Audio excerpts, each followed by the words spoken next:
오늘 말씀을 다시 보겠습니다. 오늘 말씀은 여호수아서 1장 1절에서 9절 말씀까지 봉독을 하시겠습니다. 이 말씀을 통해서 우리가 드디어 여호수아서를 시작을 하도록 하겠습니다. 한 목소리로 1절부터 9절까지 말씀을 읽겠습니다. 여호와의 종 모세가 죽은 후에 여호와께서 모세의 시종 눈의 아들 여호수아에게 일러 가라사대 내 종 모세가 죽었으니 이제 너는 이 모든 백성으로 더불어 일어나 이 요단을 건너 내가 그들 곧 이스라엘 자손에게 주는 땅으로 가라. 내가 모세에게 말한 바와 같이 물은 너희 발바닥으로 밟는 것을 내가 다 너희에게 주었노니 곧 광야와 이 레바논에서부터 큰 하수 유브라데에 이르는 해쪽 속의 온 땅과 또 해지는 변 대까지 너의 지경이 되리라. 너의 평생에 너를 능히 당할 자 없으리니 내가 모세와 함께 있던 것 같이 너와 함께 있을 것임이라. 내가 너를 떠나지 아니하며 버리지 아니하리니 마음을 강하게 하라. 담대히 하라. 너는 이 백성으로 내가 그 조상에게 맹세하여 주리라 한 땅을 얻게 하리라. 오직 너는 마음을 강하게 하고 극히 담대히 하여 나의 종 모세가 내게 명한 율법을 다 지켜 행하고 좌로나 우로나 치우치지 말라. 그리하면 어디로 가든지 형통하리니 이 율법책을 내 입에서 떠나지 말게 하며 주야로 그것을 묵상하여 그 가운데 기록한 대로 다 지켜 행하라. 그리하면 내 길이 평탄하게 될 것이라. 내가 형통하리라. 내가 내게 명한 것이 아니냐. 마음을 강하게 하고 담대히 하라. 두려워 말며 놀라지 말라. 내가 어디로 가든지 내 하나님 여호와가 너와 함께 하느니라 하시니라. 아멘. 이 미시간주에 세인트 조셉이라고 하는 이 고아원이 있는데 그 고아원에 한 어린아이가 들어왔어요. 고아가 들어왔는데 이 아이가 아주 장난이 심하고 말썽꾸러기입니다. 그래서 도저히 선생님들이 감당을 못해요. 근데 그 아이를 담당하고 있는 선생님이 베라다라고 하는 선생님인데 그 아이를 아무리 가르쳐도 잘 되질 않습니다. 그래서 늘 가르치면서 하는 말씀이 하나님께서 너를 사랑하시고 있다. 하나님께서 너를 사랑하신다. 너는 하나님의 사랑을 받는 그런 어린아이다. 하나님의 꿈을 가져라. 하나님의 희망을 가져라. 하나님의 계획을 품어라. 이런 말로 쭉 했어요. 그렇게 격려도 하고 말을 했는데 이 어린아이는 그런 말은 듣지도 않고 자기 멋대로 삽니다. 그래서 싸움하고 남의 물건을 도둑질도 하고 그 안에서도 행패를 부려서 결국엔 어느 정도 시간이 지난 다음에는 그 고아원에서 탈출하고 도망을 가고 맙니다. 이 아이가 도망을 가서 밖에 나가다 보니까 할 일이 없어요. 그러니까 어느 조그마한 피자 가게에서 이제 배달을 담당하게 되고 딜리버리를 하게 되고 그렇게 하면서 이제 돈을 한 번씩 모아가기 시작합니다. 그러면서 이제 나쁜 짓에도 빠지게 되고 그렇게 방탕한 삶을 살다가 이 아이 마음속에 늘 이제 성장을 하면서 생각이 드는 것은 그 고아원에서 베라다 선생이 말한 하나님이 사랑하는 사람, 하나님이 함께하는 사람, 그리고 너는 하나님의 꿈을 이루는 사람이 되어야 한다는 이런 말이 늘 있어요. 그래서 후회를 하면서 이제 열심히 살아야 되겠구나. 그러고서 그 소녀는 이제 열심히 피자 가게를 다니면서 일을 해서 이제 조금씩 돈을 모아갑니다. 그러면서 얼마나 열심히 일했는지 피자를 만들면 그 피자 한 판에 그 밀가루 반죽을 해서 만드는데 그거를 딱 만드는데 11초는 다 만든대요.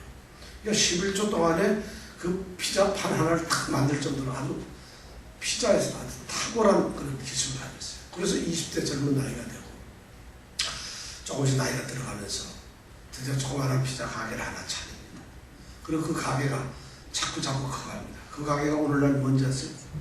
도미노 피자라고. 미국에서 두 번째로 큰 도미노 피자라고 하는 그런 회사가 되고 거기 창업자이자 회장님이 됩니다.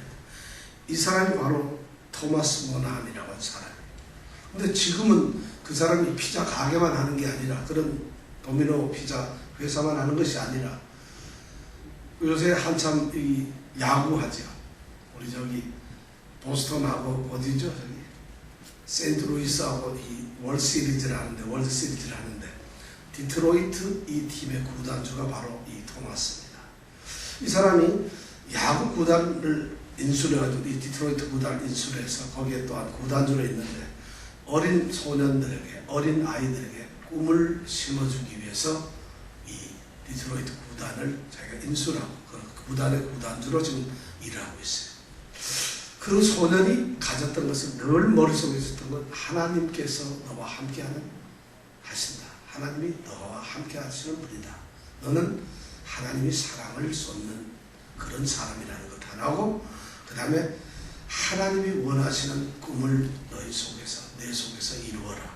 이런 말로 그런 평생을 살았다 그래요. 그리고 지금도 그렇게 살고 있다 그래요. 그래서 지금 자선사업도 굉장히 많이 하고 좋은 일을 한다고 합니다.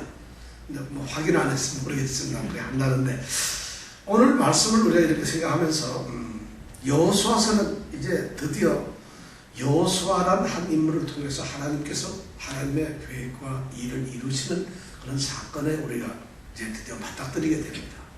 여호수아는 어쩌면은 가장 참혹하고 비참한, 그리고 참 정말 암담한 그런 현실 속에서 여호수아는 시작이 됩니다. 여호수아서는 첫 마디가 뭐냐면 여호와의 종 모세가 죽었다고 되어 있어요. 2절에도 보면 내 종 모세가 죽었다고 되어 있어요.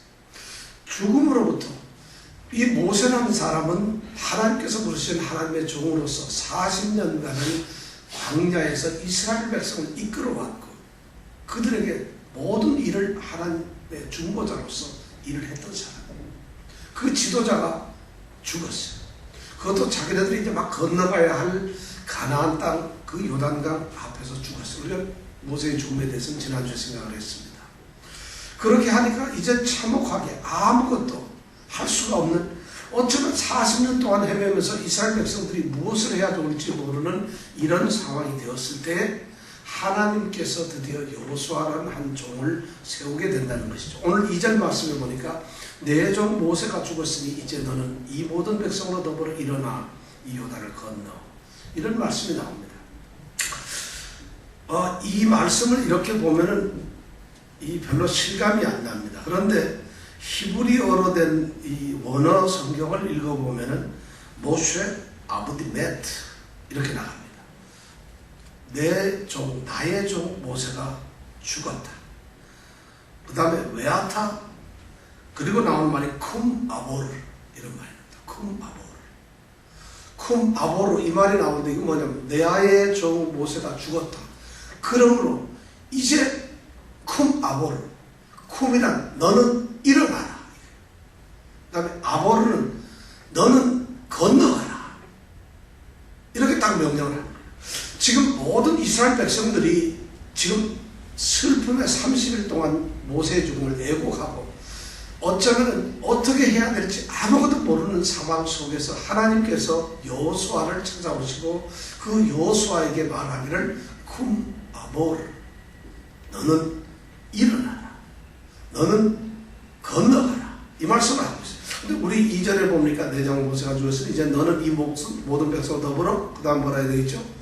일어나, 이렇게 되어 있죠. 2절에. 그 다음에 이 요단을 건너, 일어나 건너, 이 말을 바로 이 히브리어에는 앞에다가 냈었어요.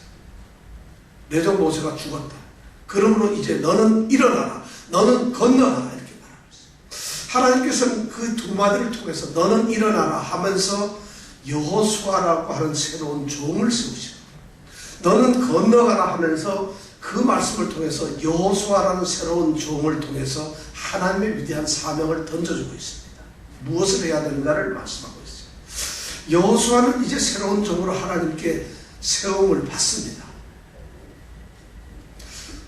여호수아는 우리가 이 이름 뜻을 보면은 여호와는 구원이시다, 여호와께서 구원하시리라, 이런 뜻을 가지고 있어요.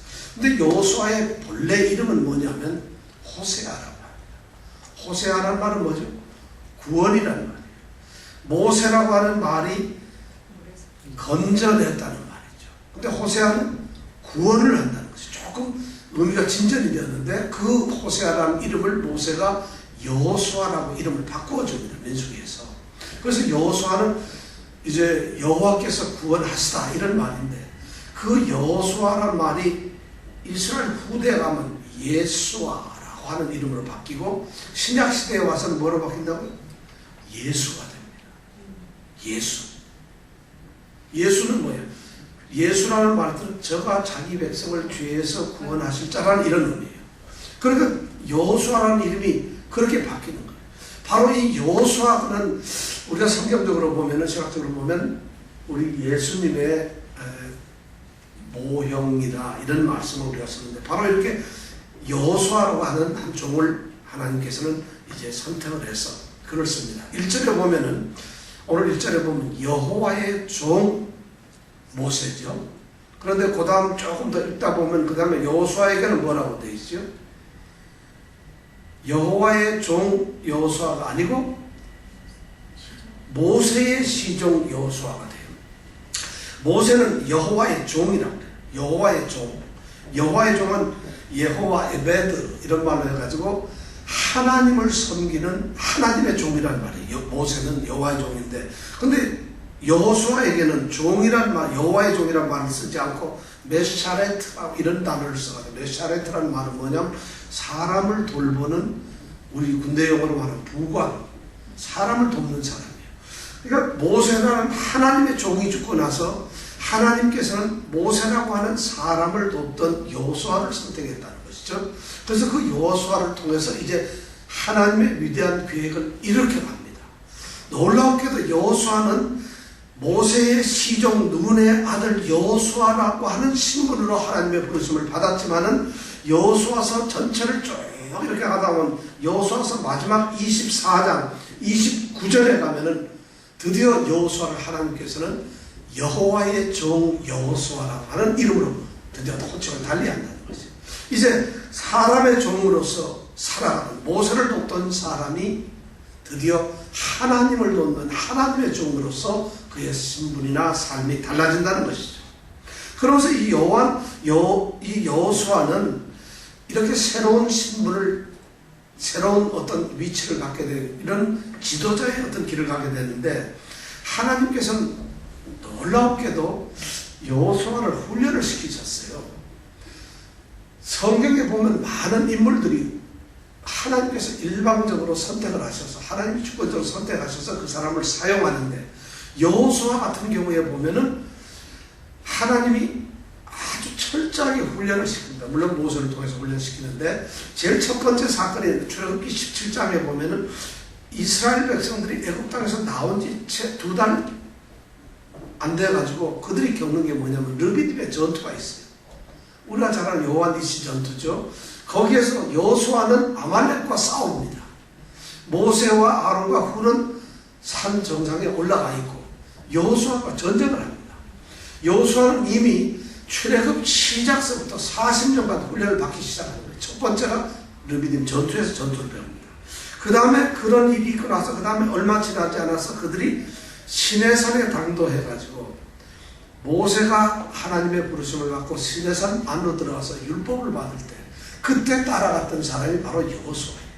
여호수아는 하나님의 나타나신 임재를 직접적으로 목도한 사람이 아니에요. 그러니까 하나님의 모습을 봤죠. 그리고 나서 그들이 내려왔을 때 시내산 아래서는 금송아지 사건이 있었죠. 그때 분노했던 것이 바로 이 여호수아입니다. 그리고 출애굽기 33장에 넘어가면은 모세가 이제 그의 장막에서 그의 장막을 거두어서 사람들과 떨어진 곳에서 회막을 짓습니다. 그리고 회막에서 이 모세가 하나님을 직접 얼굴로 친구처럼 대면을 하는 그때에 그 회막을 끝까지 모세가 떠나더라도 그 회막을 지키면서 수종을 들었던 사람이 바로 여호수아입니다. 여호수아는 벌써 그런 일을 하고요. 그것뿐만 아니라 민수기 13장 14장에 오면은 드디어 가데스바네아에서 그들이 정복해야 될 가나안 땅을 정탐할 때 12명의 정탐꾼을 보내는데 그 중에 한 사람이 바로 여호수아입니다. 그리고 모세가 여호수아를 후계자로 나중에 세웁니다. 그리고 우리가 지난주에 읽었던 대로 신명기 34장에 보면 여호수아를 안수하고 그에게 성령을 하나님의 신 감동을 부었다고 이렇게 얘기가 되어 있습니다. 바로 여호수아는 이렇게 훈련이 되어서 하나님께 새로 세워진 종이라는 것입니다. 하나님의 종이 된다는 것은 어떤 학식이나 노력이나 우리의 어떤 열심히 뭘 해가지고 되는 것이 아니라 세상에서 어떤 사람이 성공하고 뭐가 준비되려면 공부도 해야 되고 뭐 훈련도 해야 되고 준비를 해야 되지만 하나님께서는 하나님의 방법으로 사람을 선택하신다는 것이죠. 하나님은 사람을 사용하실 때 가장 중요한 기준이 하나님의 선택이에요. 그 선택에 대해서는 우리는 모릅니다. 그것이 하나님의 주권이니까 왜 선택을 했는지, 무슨 이유로 선택을 하셨는지, 또 어떤 기준이 있는지 모르는데 하나님께서는 나를 선택하셨고 우리 모두를 선택하셨어요. 그 선택의 기준은 하나님께서 하나님의 깊으신 뜻대로 우리를 선택하셨다는 것이죠. 바로 여호수아는 그렇게 선택을 받습니다. 그래서 드디어 하나님의 사람이 되어서 여호수아가 일을 합니다. 이스라엘 백성들은 모세라는 위대한 지도자가 죽고서 어떠한 계획과 어떤 목표를 다 상실한 채 갈팡질팡합니다. 슬퍼합니다. 그들이 정말 이렇게 모든 것이 다 없어지고 답답한 그런 상황에 있을 때 하나님은 첫 번째 그 여호수아라고 하는 한 지도자를 세우게 된다는 것이죠. 모세가 죽었기 때문에 하나님의 위대한 계획이 중지되는 것은 아닙니다. 하나님의 구속사는 어떤 한 사람이 죽었거나 그 사람이 없어진다고 해서 하나님의 일은 멈춰지는 것이 아니에요. 그냥 그 집이 되는 것이 아니라 하나님은 그 일을 위해서 또 다른 사람을 세운다는 것이죠. 이것이 하나님의 섭리입니다. 그러면 오늘날 뉴욕에서 우리를 똑같이 하나님이 부르셨다고 해서 예수생명교회를 세우는 이 목적입니다. 하나님께서는 하나님의 위대한 사역을 위해서 또한 우리를 세우신다는 것이죠. 우리 한 분 한 분이 그런 의식을 가져야 된다는 것이죠. 하나님께서는 우리를 세우셨어요. 우리는 어쩌면 여호수아처럼 미리 준비는 안 됐을지 몰라도 지금부터 준비를 해가면서 하나님께서는 우리를 그렇게 세워 가신다는 겁니다. 바로 여호수아를 통해서 그것을 보고 쿰 너는 일어나라 이렇게 명령을 하셨어요. 그 다음에 쿰 다음에 아볼 너는 건너가라 사명을 주신다는 것이에요. 자, 이 사명이 뭐냐면 여호수아에게는 어떤 사명을 주셨는가 하면 보니까 요단을 건너가는 것이죠. 요단이라고 하는 것은 새로운 미래의 세계가 이제 눈앞에 있는데 그 미래의 새로운 새 시대, 새 역사의 첫 출발이 바로 요단을 건너는 것이거든요. 그것을 지금 하나님께서는 이 여호수아에게 명령하신 거예요. 너는 건너가라는 것이에요. 이미 과거 모세의 시대는 단절이 됐어요. 모세는 요단강까지 인도하는 것으로 하나님의 소명이 끝났다는 것이죠. 그리고 너는 이제부터 이 요단강을 건너가서 새로운 천지와 새로운 세계를 이제 일으키는 하나님의 나라, 하나님의 약속이 성취되는 일을 네가 이제 해야 된다는 이런 사명을 줍니다. 이 사명에 보면 하나님께서는 이제 그렇게 건너가라고 하시는데 오늘 성경 말씀을 보니까 그 사명이 하나님께서는 아주 구체적으로 주세요. 우리는 하나님의 뜻이나 하나님의 계획이 하나님께서 그냥 예수 잘 믿어라 또는 뭐 내게 예배를 잘 드려라 나의 자녀답게 살아라 이렇게 막연하게 말씀을 하시지 않는다는 것이 하나님께서는 어떤 사람에게 사명을 줄 때 굉장히 구체적으로 드는데 오늘 말씀에 보니까 그래요. 오늘 말씀에 보니까 모세에게 주는 사명의 가장 핵심적인 것은 뭐냐 하면은 6절이에요. 너는 이 백성으로 내가 그 조상에게 맹세하여 주리라 한 땅을 얻게 하리라. 이 말을 다시 말로 하면 너는 이 백성들한테 내가 조상들 아브라함과 이삭과 야곱에게 약속했던 이 땅을 얻게 할 자리라 이런 말이에요. 아주 구체적으로 너의 미션이 뭔가 너의 사명이 뭔가를 분명하게 얘기하면서 구체적으로 너와 이 백성은 건너가라는 거예요. 4절에 보니까 3절에 보니까 2절이로군요. 모든 백성은 더불어 일어나 건너가는 것이죠. 그러면 요단을 건너가지고 내가 이스라엘 자손에게 주는 2절에 보면 이스라엘 자손에게 주는 땅으로 건너가라는 것이죠. 이렇게 아주 구체적으로 혼자 가는 것이 아니라 너와 너의 백성들이 요단강을 건너야 돼요. 우리는 뭐 이것이 너무 강이지만 당연한 것 같지만 강을 건너지 않는 방법도 있지 않겠어요? 여호수아 혼자만 갈 수도 있지 않겠어요? 하나님께서는 아주 구체적인 행동 지침을 내려주시면서 명령을 하시는 거예요. 그러면서 요단을 건너가라고 하는 거예요. 그러면서 4절에 보니까 3절 4절에 보니까 그 땅의 경계를 아주 분명하게 말씀을 해주고 있어요. 자, 모세에게 약속한 땅인데 이건 조상들에게 약속한 그 땅이라는 말이죠. 그 땅을 갔는데 그 땅의 영역을 이렇게 보면 상당히 넓습니다. 곧 4절에 보니까 광야와, 이 광야라는 건 이스라엘 백성들이 머물렀던 가데스 남쪽입니다. 이 광야라고 여기서 많이 나오면은 이스라엘 백성들은 광야 이러면 가장 남쪽을 광야라고 해요. 그럼 우리가 가데스 바네아 신광야를 바로 이 광야라고 합니다. 거기서부터 남쪽은 그렇거든. 북쪽으로는 이 레바논, 지금 레바논 땅하고 똑같습니다. 그 레바논, 남쪽은 광야고 위로는 레바논.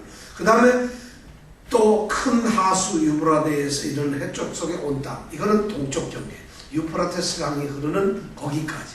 그 다음에 서쪽은 우리가 늘 아는데 어디요? 지중해예요. 바다까지. 이렇게 광활한 땅을 주시면서 그 땅을 그냥 너에게 주시는 것이 아니라 3절에 보니까 뭐라고 했죠? 무릇 너희 발바닥으로 밟는 곳을 내가 다 너에게 주었다. 발바닥으로 밟는다는 것은 무슨 말일까요?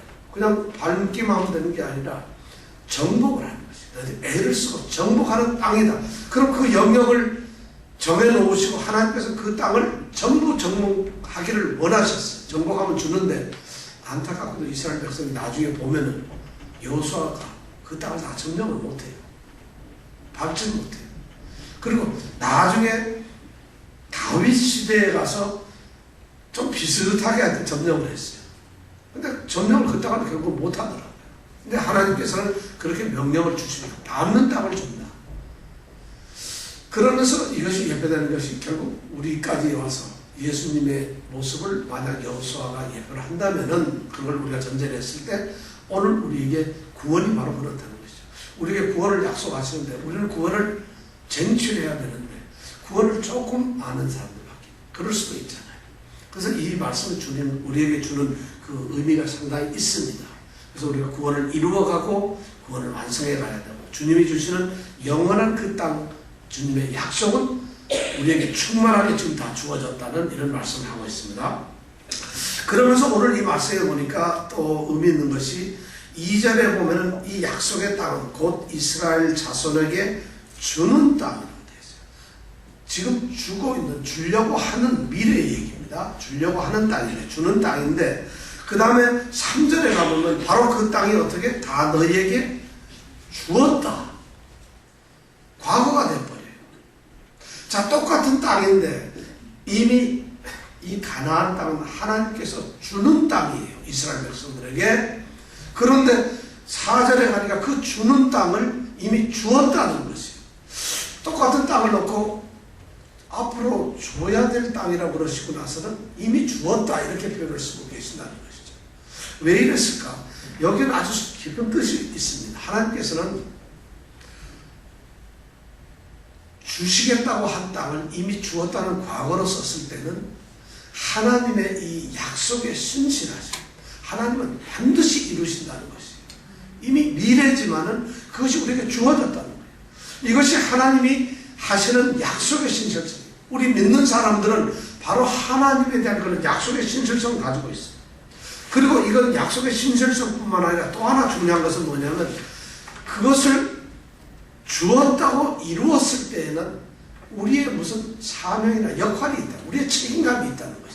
그냥 하나님께서 가만히 있는 걸 주시겠다고 해놓고 이미 주셨다 이렇게 되는 것이 아니라 주시겠다고 하는 그 약속의 땅이 우리에게 주셨다 할 때는 그 과정에서 우리가 해야 될 그 약속을 신실하게 우리가 지켜야 되고 우리가 그 약속을 이루어야 될 우리에게는 책임이 있다는 것이죠. 이런 말씀으로 이 오늘 말씀을 여겨주고 있어요. 바로 신앙에 우리가 이 여호수아를 통해서 우리가 깨달을 수 있는 것은 우리의 신앙의 모습이 바로 이렇게 하나님께서 약속의 구원을 우리에게 주시지만 그 구원은 우리가 이루어 가야 된다는 이런 말씀을 하고 있습니다. 자, 그렇다면은 하나님께서는 어떤 이 새로운 명령을 주시면서 그 명령, 그 새로운 목적, 사명을 주시면서 그것을 그럼 어떻게 이루어 가야 할 것인가? 하나님께서 너무 구체적으로 이 여호수아에게 그것을 명령하십니다. 여호수아는 그럼 뭘 해야 되는가? 자, 여러분들 예수를 믿는다면 뭘 해야 되는가? 오늘 말씀에 초점을 가지고 한번 잘 우리가 지켜보았으면 좋겠습니다. 첫 번째, 이 하나님께서는 여호수아를 새로운 지도자로 세워놓으시고 그 사명을 주시면서 첫 번째 하시는 것이 5절에 보니까 내가 모세와 함께 있던 것처럼 너와 함께 있다는 이런 말씀을 하시면서 오늘 말씀 보니까 이 말씀을 통해서 하나님께서는 우선 여호수아라고 하는 새로운 지도자를 위로를 합니다. 사실 여호수아는 모세의 그늘에서 모세를 돕기만 하던 사람, 독자적으로 자기가 무엇을 한 것이 없어요. 이제 새로운 세계에 자기가 전면에 나서서 모든 것을 영도하고 이끌어야 되는데 두렵지, 겁도 나지. 그리고 여호수아는 사실 어떻게 보면 광야의 삶이 전부 다예요. 한 번도 이런 것에 대해서 삶을 살아보지 못했어요. 모세는 광야 삶도 살아보고 다 경험이 있지만 여호수아는 그렇지 않거든요. 그러니까 여호수아가 두려운데 그 여호수아를 하나님께서 위로와 격려를 하는데 내가 모세와 함께 있었던 것과 같이 그렇게 하나님께서 같이 하시겠다고 약속을 합니다. 약속을 하시면서 거기 말씀을 이렇게 보면 너무 감사합니다. 막 세 가지를 쏟아부은 것은 첫 번째가 뭐냐면 내가 모세와 함께 있던 것 같이 너와 함께 있을 것이다. 하나님 지금 이 여호수아에게는 그거보다 축복이 없어요. 자기는 눈으로 똑바로 여호수아가 이때까지 눈으로 광야에서 40년 동안 봤던 게 뭐냐면 그 모세와 함께하던 하나님을 자기는 한순간도 잊을 수가 없어요. 왜냐하면 40년 동안 자기는 모세의 시종으로서 모세를 따라다녔는데 그 모세가 하나님께 기도하는 것 그때마다 하나님께서 들어주시던 것 그 함께하던 그것을 보았던 거예요. 그러니까 그런데 그 하나님께서 약속을 하시기를 내가 바로 그 모세와 함께했던 것처럼 너와 함께한다는 것이죠. 이거보다 더 큰 축복이 없어요. 우리에게도 이런 축복의 동행이 있었으면 좋겠어요. 여러분들 이건 모세에게만 주는 게 아니라 오늘 우리에게도 주는 거예요. 하나님의 사람들, 하나님이 선택한 하나님의 사람들에게 있어서 하나님의 약속을 이루시기 위해서 하나님은 첫 마디가 너와 함께 하시겠다. 만약 아브라함과 하나님이 함께 하셨다면 오늘 우리와도 함께 하십니다. 만약 모세와 하나님이 함께 하셨다면 오늘 우리도 똑같이 함께 하는 거예요. 우리는 모세니까 함께 하시고 아브라함이니까 함께 하시고 이렇게 생각을 하는데 오늘 말씀은 그건이 아니에요. 모세나 아브라함이나 누구나가 다 하나님이 선택한 사람들인데 그 사람들도 우리가 똑같은 건데 하나님이 함께 하시겠다. 우리가 이 함께 한다는 이런 의식이 너무 없어요. 사실 오늘날 이제 성도들 중에서 하나님이 나와 함께 하신다. 함께 하신다. 이거 정말 제대로 느끼면서 사는 분들이 많지 않다는 거예요. 그런 성도들이. 하나님이 함께 한다. 왠지 모르게 하나님은 함께 안 하실 것 같고 성경 속에 갇혀져 있는 이런 분처럼 우리가 느껴져요. 그리고 신앙이라는 게 막연히 그렇게거리 생각하는데 오늘 말씀에 보면은 하나님께서는 여호수아에게 새로운 종 여호수아에게 내가 너와 함께하자. 두 번째는 뭐냐? 내가 너를 떠나지 아니야. 내가 너를 떠나지 않아. 함께 하시다는 늘 동행을 한다는 게 떠나지 않는다는 건 부정적으로 그걸 강조를 하는 건데 떠난다는 건 뭐예요? 너 혼자 놔두겠다. 절대 혼자 놔두시지 않는다는 것이에요. 하나님께서 함께 떠나지 않는다는 건 너만 네가 일하도록 네가 가도록 네가 정복하도록 내가 앞으로 가나안 땅에 들어가도록 너 혼자 가라 이렇게 하시지 않겠다는 것이에요. 혼자 두지 않겠다는 것이에요. 이것이 얼마나 하나님께서 여호수아에게 주는 큰 축복인지 몰라요. 그리고 세 번째 또 하시는 말씀은 어떻게 해요? 버리지 아니하시겠다. 하나님께서 포기를 하시지 않는다. 함께 있으면서 혹시라도 이 사람은 안 되겠구나 해서 포기하시지 않는다는 거죠. 하나님 끝까지 우리와 함께 하신다. 이런 약속으로 여호수아를 지금 격려하고 위로해요. 여호수아는 지금 그렇지 않아도 불안하고 어쩌면은 두려움 속에서 지금 있을 텐데 하나님께서 이렇게 약속을 했어요. 내가 뭐. 그러면 그 결과가 어떻게 되느냐. 그러면서 5절 말씀해 보니까 너의 평생에 너를 능히 당할 자가 없을 것이다. 그렇게 하면은 여러분 너의 평생에 너를 능히 당할 자가 없으니까. 이 말씀을 하나님께서 우리에게 주신다면은 여러분 어떻겠어요? 하나님, 내가 믿는 하나님, 내가 사랑하는 하나님, 사랑하고 나를 선택하신 그 하나님이 오늘 바로 이 순간에 우리 뉴욕에서 우리 성도들 한 분 한 분한테 너의 평생에 너를 능히 당할 자가 없을 것이다. 이 말을 만약 듣는다면 어떻게 되겠어요? 바로 그런 결과가 있어요. 이 말을 원어에 그대로 번역을 하면 이렇게 돼요. 너의 삶의 모든 날 동안에 내 얼굴을 향해 사람이 결코 스스로 서지 못할 것이다. 이런 말. 정확한 번역은 그런 의미예요. 내가 사는 평생 네 사는 동안에 내 얼굴을 향해 내가 지금 살아가고 있는 평생 어느 날이든 간에 나의 얼굴을 향해 사람이 스스로 딱 서고 얼굴을 들지 못한다는 거예요. 하나님께서 그렇게 해주시겠다는 거예요. 어떻게? 지금 여호수아에게 격려를 하고 있습니다. 하나님이 함께 하시면 그렇게 된다는 것이에요. 지금 여호수아에게는 그런 사명과 아울러 하나님의 강한 격려가 쏟아부어지고 있습니다. 우리가 로마서 8장 31절에도 똑같이 그렇죠. 만일 하나님이 우리를 위하시면 누가 우리를 대적하리요? 하나님이 우리 편이고 하나님이 나와 함께 하시고 하나님이 나를 생각하고 나만 위하신다면 누가 우리를 대적하겠어요? 이 말이 바로 여기에서 나온 말이에요. 얼마나 위대한 말이에요. 여러분 하나님이 나와 그렇게 함께한다. 이거 사실 못 느껴서 그렇지. 우리 신앙이 거기까지 미치지를 못해요. 왜냐하면 우리가 그만큼 믿고 결단을 못해요. 이것이 안타깝거든요. 그렇게만 된다면 지금 여호수아는 그것을 알고 있어요. 하나님이 함께 하시죠. 그래서 비로소 여호수아는 나중에 하나님의 종이 되는 것이죠. 자, 이렇게 격려를 하시고 나서 하나님께서는 격려만 하시는 것이 아니라 그러면 그런 격려를 받고 감히 이 세상에 내 평생 살 동안에 아무도 내 얼굴을 향해서 스스로 서지 못할 것이라는 이런 말씀을 하시고 난 다음에 그렇게 하려면 네가 어떻게 해야 되느냐? 네가 해야 될 것이 있다는 것이에요. 그것이 바로 오늘 말씀 6절부터 시작해가지고 7절부터 시작해서 7, 8, 9, 3절 한번 보겠습니다. 오늘 말씀에서 여호수아를 향해서 하나님께서 요구하시는 그 태도가 딱 하나로 얘기하면 마음을 강하게 하라. 담대하라. 이 말. 담대하라. 이것이 하나님께서 이 말씀을 3번이나 얘기했어요. 6절에 보면 마음을 강하게 하라. 담대하라.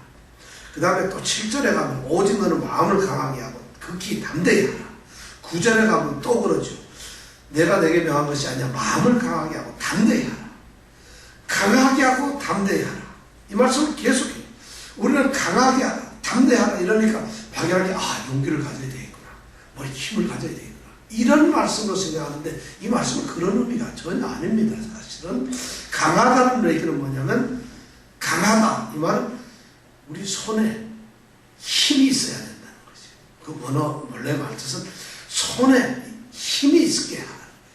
그러니까 쭉 늘어져서 아무것도 못하고 힘이 없이 우리 맥없이 이렇게 되지 말라는 것이에요.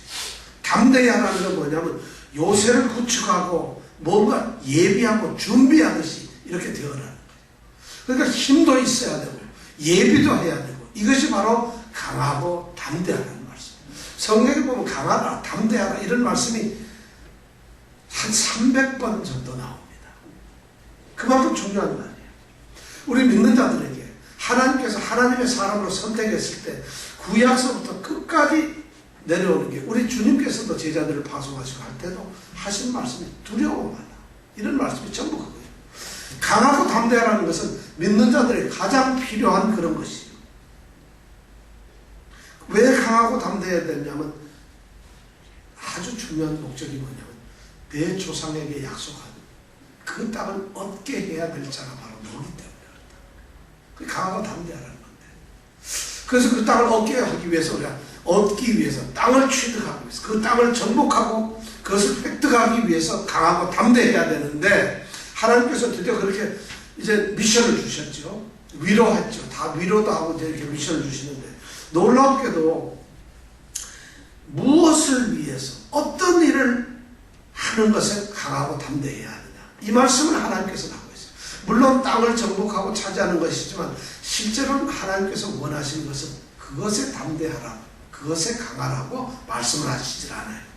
7절에 보면은 그 말씀이 분명하게 나왔습니다. 왜냐하면 너는 강하고 담대해야 되는데 7절에 보니까 오직 너는 마음을 강하게 하고 극히 담대히 하라. 여기 보면 중요한 단어가 두 개 나옵니다.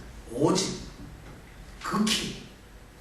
오직 너는 마음을, 너가 할 것은 아주 강하게 담대해야 된다. 그것도 극히, 대충 해서는 되는 것이 아니라 아주 지극히 강하고 담대해야 된다. 무엇을 해야 된다. 그것이 바로 뭐냐면 율법을 지키는 것이라. 하나님께서는 지금 모세가 죽고 나서 가나안 땅을 정복해야 될 새로운 사명을 주시면서 여호수아를 세우셨는데 그때 하나님께서 하실 수 있는 우리 인간적인 생각은 전쟁을 준비하기 위해서 사람들을 훈련시키고 무기를 개발하고 그리고 어떤 전략을 짜고 이런 것을 명령을 하셔야 될 텐데 하나님께서는 지금 여호수아에게 하시는 첫 번째 부분에 큰 아볼 이런 걸 하더니 그렇게 사명을 주시고 나서 하시는 말씀이 너는 강하고 담대하라. 뭐에? 율법을 지키는 데 강하고 담대하라. 이런 명령을 주시는 거예요. 이것이 최고라는 것이에요. 율법을 지키는 데 강하고 담대하라는 얘기는 뭐냐면 율법을 지키는 데 너의 결단을 분명히 세워라. 너는 의지력을 가지고 내가 말했던 모세에게 말했던 율법을 지키라는 것이에요. 이것이 하나님이 이 가나안 정복에서 원하시는 가장 중요한 것이 율법을 지켜라. 전혀 엉뚱한 것 같지만 이것이 하나님이 말씀하는 비결입니다. 왜냐하면 실제 이 전쟁의 주인은 하나님이세요. 가나안 땅에서 나와 가나안 땅을 정복하기 위해서 이제 애굽에서 나와 40년간 살면서 이스라엘 백성들이 한 거라고는 하나님이 주시는 은혜 속에서 그냥 먹고 그것을 누리고 명령하는 데 따라가고 이것이 전부 다였어요. 그들이 하는 것이 하나도 없었어요. 마찬가지로 가나안이라고 하는 새로운 땅을 들어가는 데 있어서 해야 될 일은 뭐냐면 그냥 하나님의 말씀을 자치고 하나님의 말씀을 따르는 것이에요. 그거 외에는 아무것도 없다는 것이에요. 어떻게 보면 가장 어리석고 가장 무책임한 것 같지만은 이 전쟁, 가나안 정복의 전쟁은 바로 하나님이 하시는 거니까 너희들은 내가 하는 대로 내 말만 지키면 된다는 것이에요. 구원을 얻는 것이 우리의 노력이나 우리 애가 쓰는 것이 우리의 어떤 공로가 아니라 하나님께서 이루시는 거예요. 그 은혜 속에서 우리가 살면서 은혜대로 살아가는 것이 우리가 구원을 이루는 것이다. 오늘 여호수아에게 내리신 하나님의 명령이 바로 그것인데 오늘 이 말씀을 보면은 가장 중요한 것이 말씀을 이제 율법을 강하고 담대하게 지켜야 되는데 그러면 율법을 강하고 담대하게 지킨다는 것은 도대체 뭐 어떻게 하는 건가? 여러분 하나님의 말씀을 어떻게 지켜야 되는가? 오늘 여기서 하나님께서 아주 또 구체적으로 그 말씀을 어떻게 지키는가에 대해서 말씀 한 5가지 얘기를 하고 있어요. 첫 번째가 뭐냐면 매우 신중하고 조심하게 지켜야 된다. 이 말씀을 여러분 매우 말씀을 신중하고 조심을 해야 된다는 것이 지킬 때도 여기 우리 성경 7절 8절에 보면은 이런 말씀이 나옵니다. 내가 명한 율법을 다 지켜 행하고 지켜 행하고라는 말씀이 있어요. 또 9절에 8절에 보면은 기록한 대로 다 지켜 행하라. 이 지켜 행하라는 말을 우리가 생각하면은 그냥 잘 준수하고 그대로 실천하라 이런 말로 우리가 생각을 하는데 이 히브리어의 본래 의미는 물론 그런 뜻이 있습니다만은 지켜서 잘 행하라는 이런 말인데 그 말씀을 지키고 따를 때 신중하라는 거죠. 신중하고 그 다음에 아주 유의하고 계속 집중해서 아주 이렇게 신중하고 집중을 해서 그걸 지키라는 거지. 그냥 지킨다고 해서 덜렁덜렁 지키는 게 아니에요. 굉장히 중요한 말씀이다. 온 몸과 마음을 완전히 쏟아서 열정적으로 이 말씀을 지키라는 거지. 이것이 바로 지켜 행하라는 말의 의미입니다. 그러니까 말씀을 하나님께서 지금 여호수아에게 무슨 명령을 했죠? 강하고 담대하게 율법을 지키라고 그랬잖아요. 강하고 담대하게 율법을 지키는 첫 번째가 뭐냐면 그 말 율법을 아주 신중하고 유의해야 된다. 이것이 첫 번째예요. 그 다음에 율법을 지키는 두 번째, 이 강하고 담대한 두 번째 원칙이 뭐냐면은 다 지켜라. 다. 모든 율법을 지키라는 것이. 오늘 우리에게도 이게 똑같이 던져집니다. 하나님의 말씀을 우리가 어떻게 지켜야 되냐? 첫째 신중하고 굉장히 조심성 있게 지켜야 합니다. 그렇게 우리는 지켜야 돼요. 그 다음에 하나님의 말씀을 모두 지켜야 돼요. 어느 하나것도 빼놓으면 안 된다는 것입니다. 지금 여호수아에게 하나님께서 말씀하시고 내가 너에게 명령할 때 내가 말하는 이미 율법에 대해서 어떤 율법은 안 지켜도 되고 어떤 율법은 지켜야 되고 네가 편할 대로 네가 유익한 대로 네가 하고 싶은 대로 지키는 것이 아니라 내가 하는 모든 하나님의 율법은 그대로 다 모두 다 지키라는 거죠. 모세에게 기록한 대로 지키라는 거죠. 모세에게 명한 대로 기록한 대로 하나도 빠뜨림없이 지키라는 거죠. 이 모든이라는 말이에요. 이것이 율법을 지키는 오늘날 우리 하나님의 말씀을 듣는 또 태도예요. 우리에게도 오늘날도 우리가 보면 어떤 성경은 지키고 싶지 않은 것들이 있어요.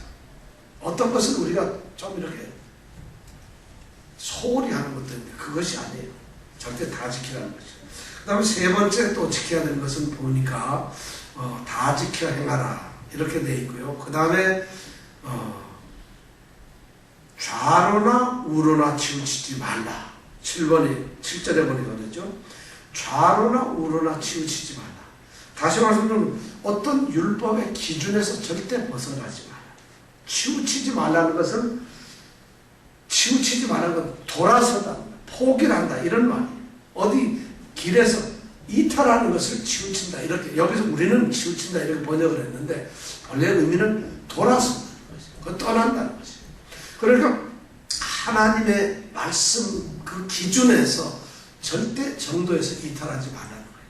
좌로나 우로나는 이 말씀은 우리가 오해를 하면 이렇습니다. 하나님의 말씀을 너무 이쪽으로도 저쪽으로도 치우치면 안 되고 딱 중용을 지켜서 딱 가운데로 적당하게 지켜야 된다. 이렇게 생각을 할 수가 있는데 그런 뜻은 아니고 그렇게 오해를 하면 안 되고 하나님의 말씀은 어느 하나도 빼뜨리면 안 되고 하나님의 기준이 있는데 기준에서 벗어나면 안 되는 거지. 하나님 우리가 성경을 그러니까 우리 신앙의 모습도 똑같죠. 하나님이 말씀을 하시면 그 하나님의 말씀 기준에서 우리가 벗어나서는 안 되는 거예요. 돌아서면 안 되는 거죠. 그래서 그 기준대로 하나님이 여기까지 이렇게 해야 된다 하면은 죽도록 충성하라 그러면 어디까지 충성을 해야 된다고요? 죽도록 충성을 해야 되는 거예요.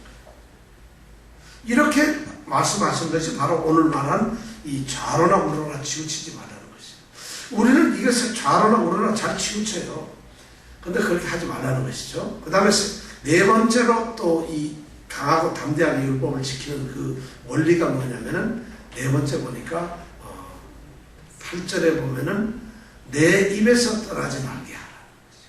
내 입에서 떠나지 말게 하라. 자, 내 입에서 떠나지 않도록 하라는 것 이것은 말씀을 잊지 말고 항상 어떻게 외우라는 것이. 요즘 우리 성경 묵상하잖아요. 독도행전하면서 우리 성경 묵상하죠.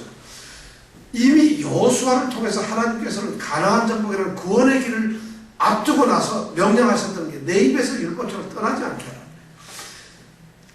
거예요. 늘 입에서 암송을 하는 거죠. 이 말을 또 다르게 얘기하면 우리의 대화 속에서 우리의 권면 속에서 항상 말씀이 기준이 되는 거예요. 말씀에 바탕하고 말씀의 근거가 돼야 돼요.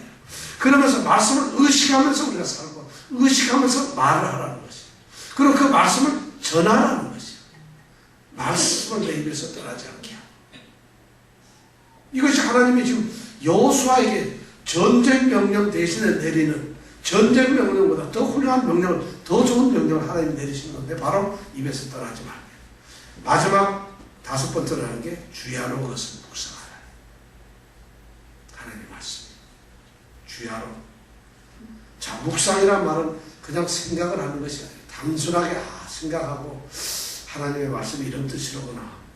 어떤 생각하고 사색하고 그것을 이렇게 기억나서 이런 것이 묵상이 아니에요. 묵상이라는 건 뭐냐면 이 말씀에는 인내를 가지고 그 다음에 반복적으로 아주 깊게 생각하면서 그것을 삶에 적용을 하는 것이에요. 이것이 바로 묵상이에요. 그래서 우리 독특들 다 하죠. 이것 전부 하잖아요. 그냥 묵상이라고 해서 말씀의 의미를 이렇게 생각하면서 참 은혜롭다. 이것이 아니라 실천하고 행동을 하는 것이에요. 이렇게 하나님께서는 율법을 지킨 것에 강하고 담대하라면서 5가지의 기본적 원리를 주세요. 결국 전부 다가 하나님의 말씀을 우리가 지키는 것이고 오늘날 우리에게도 똑같이 신앙생활을 하면서 하나님의 구원을 이루기 위해서 우리가 갈 수 있는 가장 중요한 것이 바로 말씀에 강하고 담대해지는 것이에요. 하나님께서 그걸 여호수아에게 말했어요. 가나안을 정복할 수 있는 유일한 방법은 바로 이 말씀을 지키는, 율법을 지키는 것에 그게 강하고 담대해지는 것이에요. 그것이 가나안을 점령하는 유일한 길이에요. 절대 전쟁의 무기나 전쟁의 어떤 것이 아니에요. 하나님께서 다 하시는데 내 말만 잘 들으라는 것이에요. 그리고 가나안을 그래야만 네가 정복할 수 있는 유일한 길이라는 것이에요. 그것뿐만 아니라 하나님께서 가나안을 정복하게 하시는 목적이 뭐냐면 내 말을 듣게 하기 위한 것이에요. 그것이 방법이자 가나안에 들어가면 그들이 나중에 또 하나님께서 말씀을 하는데 내 말을 지켜야 해요. 그러니까 가나안 하나님의 말씀을 우리가 지키는 것, 듣는 것, 율법을 지키는 것에 강하고 담대하게 되는 것은 당연히 우리가 구원을 이루는 방법이자 구원을 얻은 사람들이 살아가야 될 또 삶의 방법이에요. 그게 목적이에요. 전부 다. 그러니까 하나님의 말씀 지키는 것이 우리에게는 전부 다라는 거죠. 이런 것을 여호수아라고 하는 사람을 통해서 하나님께서 지금 말씀하고 있어요. 그렇게 하면 결과가 어떻게 된다고요? 네가 만약 율법대로 그렇게 살아만 간다면, 율법이 이렇게 강하고 담대하게 된다면 너는 어디를 가든지 형통하리라. 가난을 물론 당연히 점령할 뿐만 아니라 어디든지 가도 형통하리라. 내 앞길이 평탄하게 될 것이다. 여기서 형통하다는 말을 우리는 말씀 지키면 복받고 잘 되는 거로구나. 궁극적으로는 그렇게 되겠지만은 여기서 형통하라는 말씀은 그런 의미는 정확히 아닙니다. 형통하라는 건 뭐냐면 내가 모든 것에서 내가 지혜롭게 행할 것이다. 이런 말. 형통한다는 얘기는 내가 지혜롭게 행할 것이다. 말씀을 지키고 하게 되면은 우리가 일상생활 무엇을 하든지 우리의 모습이 지혜로운 행동을 하게 된다. 지혜롭다는 것이 뭐냐? 하나님의 뜻대로 산다는 이런 말이죠.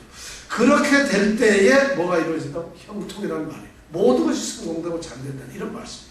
그냥 잘 된다는 것이 아니라 그러니까 말씀을 떠나서는 형통이라는 것이 그냥 되는 것이 아니에요. 말씀을 지킴으로 말미암아 그 말씀의 지혜를 가지고 우리가 지혜롭게 살기 때문에 형통하게 되는 것이에요.